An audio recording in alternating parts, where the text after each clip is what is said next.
अस्सलामुअलैकुम दोस्तों, welcome back to our channel find Urdu. Condescending.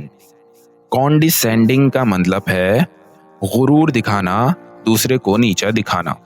Condescending का मतलब है ऐसे तरीके से बात करना या बर्ताव करना जिसमें दूसरे को नीचा महसूस करवाया जाए।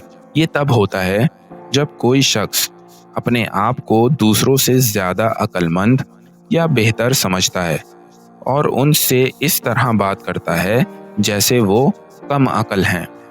His condescending attitude made everyone uncomfortable. उसका गुरूर भरा रवैया सबको बेचैन कर रहा था। तो दोस्तों, कॉन्डिसेंडिंग का मतलब है ऐसे तरीके से बात करना जो दूसरों को नीचा महसूस करवाए।